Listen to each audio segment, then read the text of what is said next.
Hey Maddie, this is A Rifter Darkly on Reddit, Ian Cube on DeviantArt, and Vin7 on YouTube. There we go. Alright, we have this updated detail on T's painting that we are going to take a look at.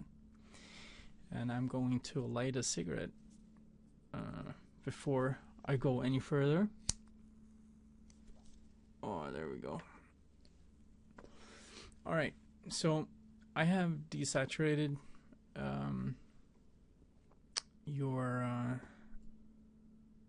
well, the whole thing, obviously, and right away we can, or at least I can, and I hope you can too. I can see some things that look kind of weird. All right, I am going to just use a hard round brush at 100% opacity, just to demonstrate. I'm gonna pick the forehead here. I'm gonna give it some paint right there. I'm gonna place. You see that the original is a lot lighter. We can do the same thing to maybe the nose. You can see that there is a change. It's getting close as shit. There you go. If I pick her shoulder here, just put a dot down there, pick one up here. There's no question that it is a difference. There we go. That's the word I was looking for. Let's do the other shoulder as well. I'm gonna put that over here, grab over here, and yes, there is still a difference. And if we pick the shadow here and the shadow here, there's quite a difference. So with that in mind, of course that applies to this as well.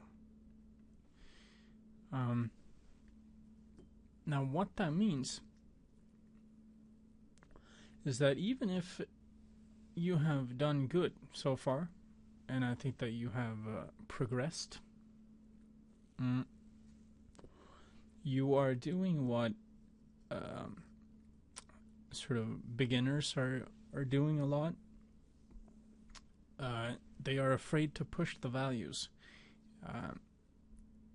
because maybe they get in a bit too close, so they sort of lose sight of what's going on, and they can see that there's a small change between this, and they think, yeah, that's enough. But it isn't. It is not enough. It is never enough. We must have it all. And so I think that you can push these values a lot more. And it is important. I know that, well, I don't know, but you might think that I'm sort of nitpicking, but knowing the values is the most important thing you can learn. I don't know if I said that in the last critique I did, but values are the most important thing in an image, because without them, well, with the wrong values, it doesn't matter if it's color or black and white, it will still look flat. So it doesn't really matter that I have this turn on, because this is the important thing. And for people who haven't watched this video, the previous video, or read Matty's comment, should mention that the change in color here is totally intentional. That's no worries at all. That's why we're not talking about that. So that's not a problem.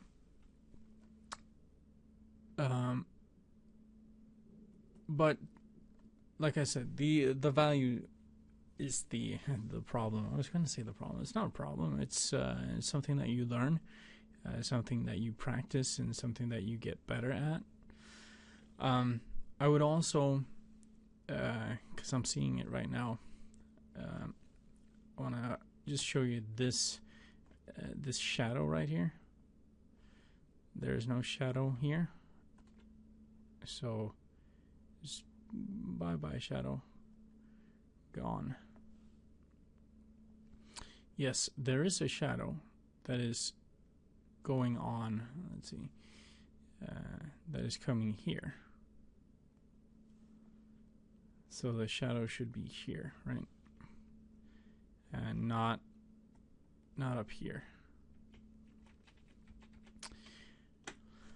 All right. And maybe some other things, like if you do get a bit closer in, you can see that she needs some highlights on her eyes. That's a bit much, maybe, but at least compared to the other stuff. Also working with this stupid brush. And an old trick of mine, especially when doing mouths, the original mouth is very symmetrical, so you could grab the lasso tool and cut her mouth out. Control J as in copy. Well, hold on, let's do that. Control J as in copy. Control T for free transform. Flip it horizontal, and let's move it around a bit until we get where we want it to be. Approximately right there. Lower the opacity just to show you here. Alright, so now she's got a tooth right in the middle. She's like Tom Cruise in that way. We don't want that, of course. So we will have to adjust that. God, this brush is so big. Boom. Taken care of. She has some highlights here. Done. Well, who will ever notice? No one. That's who. So that's a little trick I like to do. I should not be doing this because this is not the point. I also think that you can take this hair. Now that I'm at it, I think that you can take this hair, cover more of her ear, and I think that you can darken. Well, of course, that goes into the whole darken everything. So I am going to merge here. That's probably stupid. Whatever. Let's merge and for shits and giggles, we are grabbing this mode adjustment levels. We get this really nice cool thing here, and we're gonna see if we can get the levels. It's a bit too much. Let's get the levels up, and darken. As you can see, you can fiddle with this quite a bit.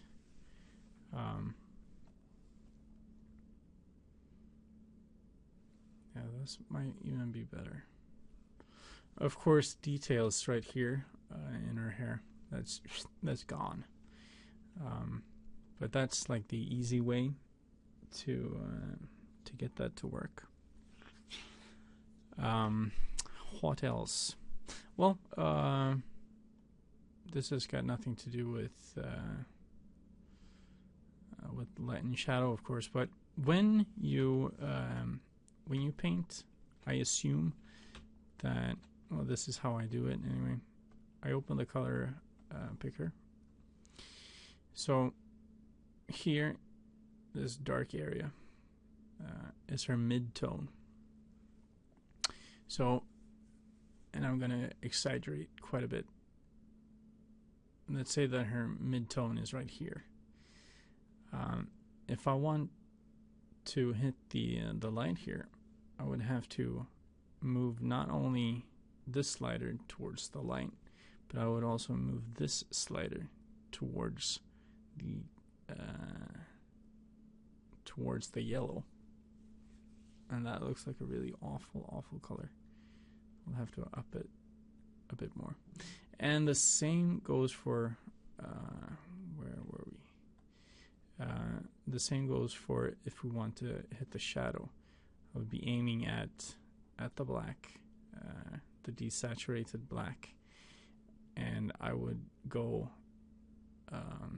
the other way with this slider, depending, of course, on if the light is cool or warm. If the light is warm, it means that we are trying to get to the yellow and orange. If the light is cool, like an overcast day, for example, very cloudy, then we will start getting into the blues. And of course, vice versa goes for the shadows. If you have warm light, you will have a cool shadow. If you have a cool light, you will have a warm shadow, and vice versa. I hope that makes sense. Anyway, I haven't checked out what you've done here, so that's maybe you've done that already. I don't know. I can't tell. What am I, a genius? Well, some would say, but really I'm not. Let's see, what's this? I don't know what this layer is. So I would also grab a soft brush and just get this shadow in. I suppose that there's a soft light coming from behind her or something. I don't really know how they do it in the studio, but this shadow is actually essential to have, because if we look at, let's do another comparison. If we look at this area right here, let's mark that down over here. Actually, that's completely wrong. I know I should edit these, but yeah, not gonna. Here we go. This is the photo, right? Let's grab this. And this is where you are. And values, as you can see, it's a lot darker. Values are, they need to have a context. Like, this thing is darker or lighter than this other thing. So, since this is very bright, this becomes very dark. You know, there's a contrast there. But when there's no contrast, this isn't very bright, so this doesn't have to be very dark. And I know what you're thinking, like, shit, do I have to like paint around her? That's gonna suck. No, you don't have to do that. but that is something that you will have to think about the next time you do a painting over referencing a painting like this, trying to copy it. All right, 15 minutes. I think that's enough. I bet you have lots of questions. I have none of the answers. Well, maybe some of them.